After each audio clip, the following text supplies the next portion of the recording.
Bien, je suis intervenu dans la thématique du leadership, parce que le leadership aujourd'hui, c'est un domaine extrêmement important.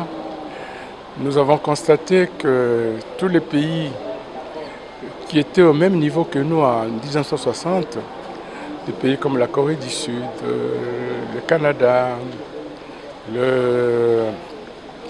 l'Afrique du Sud et d'autres, même la Chine qui était derrière nous, du point de vue du revenu, du niveau de pauvreté, se sont développés, sont devenus des pays émergents, alors que nous restons à la traîne.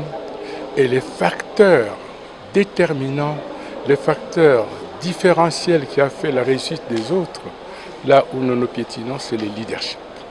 Le leadership, l'absence, le déficit en leadership, le leadership transformationnel, porteur de développement, nous a manqué.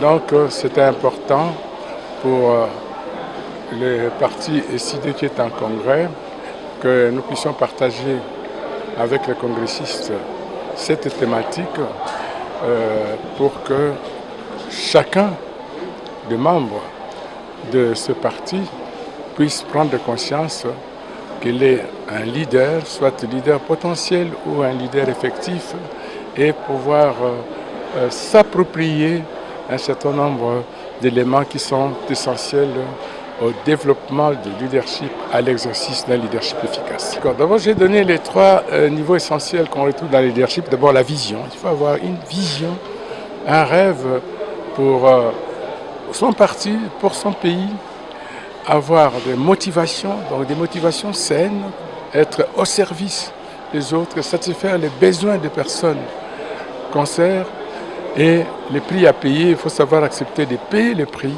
de passer par des épreuves, de connaître, accepter des privations pour pouvoir réaliser sa vision.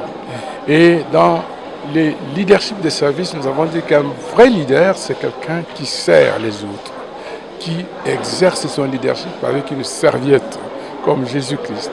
Et nous avons décortiqué les mots service avec ces différents, la signification de chacune de ces lettres.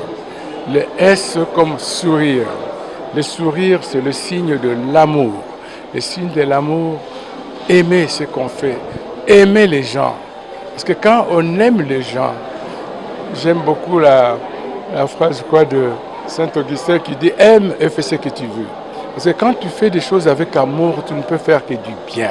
Et quand nous voulons faire le bonheur de ce peuple, conquérir et exercer le pouvoir pour le bonheur, pour le bien-être du peuple, il faut avoir de l'amour. Le deuxième mot de service, c'est le E, c'est l'écoute. L'écoute, un bon leader doit avoir le sens de l'écoute. Nous avons beaucoup de leaders narcissiques, c'est-à-dire qui s'écoutent eux-mêmes. Quand on vient lui exposer les situations, il ne laisse même pas la personne parler jusqu'au bout. Il dit oui, je sais déjà ce que vous voulez dire. Il décourage même la personne.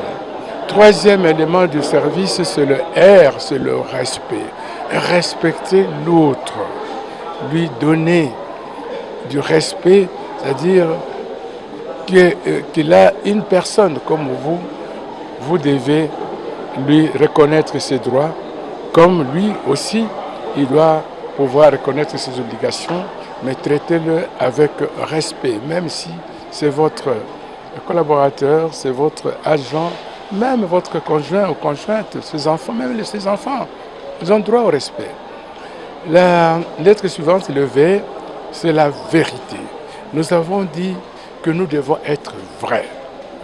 Un bon leader doit être vrai. Vrai vis-à-vis de soi-même d'abord. Souvent, nous nous mentons à nous-mêmes. Je disais que la vérité, ce n'est même pas vis-à-vis des autres, même pas vis-à-vis de Dieu. La première vérité, c'est vis-à-vis de ta conscience.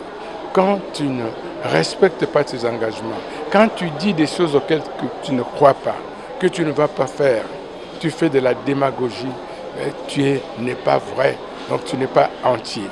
Il y a le I qui est l'intérêt. S'intéresser aux autres, c'est-à-dire à leurs soucis, à leurs problèmes, à leurs préoccupations. Quand vous voyez quelqu'un, un frère, une sœur, même un citoyen, même sur la rue, hein, vous pouvez voir sur son visage, dans son comportement, dans son gestuel, qu'il a des soucis, qu'il a des préoccupations, qu'il a des problèmes. Comment vous réagissez, hein? Il y a la parabole du bon samaritain qui nous donne une très bonne leçon là-dessus. Il y a donc c'était l'intérêt, après le I, c'est le C. Le C, c'est la considération. Considérez toute personne comme une personne humaine. Ne regardez pas sa fonction, hein, parce que c'est une sentinelle, c'est un huissier, c'est un simple domestique. C'est une personne humaine créée à l'image de Dieu. Elle a droit à de la considération. Même quand vous lui demandez un service, faites-le avec amour, avec de la considération. J'ai donné l'exemple de la dame à la photocopie. On ne vient pas jeter des papiers comme ça à quelqu'un. Et c'est une personne, vous savez, dans les ressources qu'on gère dans la vie, il y a les ressources matérielles, il y a les ressources financières, il y a les ressources humaines. La ressource humaine, c'est la ressource la plus difficile et la plus compliquée à gérer parce que l'argent ne réagit pas, le matériel ne réagit pas, mais l'homme a des émotions, a des sentiments, a des pensées. Et il faut tenir compte de ça pour son équilibre, pour sa satisfaction, pour qu'il puisse adhérer. Parce qu'on a dit que les leaders, c'est celui qui conduit, mais pas qui conduit par la force, mais qui conduit par l'influence et l'inspiration, par l'exemplarité. Parce que les gens adhèrent à ce qu'il propose, puisqu'ils croient en lui. Et la première chose, il y a un principe que nous annonçons dans le leadership. On ne peut pas croire au message si on ne croit pas au messager. C'est extrêmement important. Enfin, la dernière lettre, le E, c'est l'empathie. L'empathie, c'est cette capacité de se mettre à la place de l'autre, de porter les chaussures de l'autre, la chemise de l'autre, la robe de l'autre, et se dire, si on me fait ce que moi je fais, comment je vais réagir? Si vous trouvez que ce sera bien pour vous, vous pouvez le faire à l'autre. Si vous trouvez que ce ne sera pas bien pour vous, ne devez pas le faire à l'autre. Ça, c'est extrêmement important. Et nous avons dit à la fin qu'il faut faire ce qu'on dit et dire ce qu'on fait. Ne pas demander aux autres de faire ce que vous ne pouvez pas faire, que vous ne voulez pas faire, que vous ne trouvez pas acceptable pour vous. Mais quand vous avez pris des engagements, vous vous êtes mis d'accord avec les gens, vous-même vous donnez l'exemple et les gens, en vous voyant ce que vous faites, si vous faites des sacrifices, vous pouvez demander aux autres de faire des sacrifices. Si vous ne faites pas de sacrifices, si vous êtes dans la jouissance, ou vous êtes dans la dilapidation, vous faites, et puis vous allez demander aux autres de faire des sacrifices, ils ne vont pas vous suivre. Parce que là, c'est comme si vous faisiez du théâtre. Voilà, donc c'est leadership transformationnel dont notre pays a besoin, le leadership de service qui met les besoins des gens au-dessus.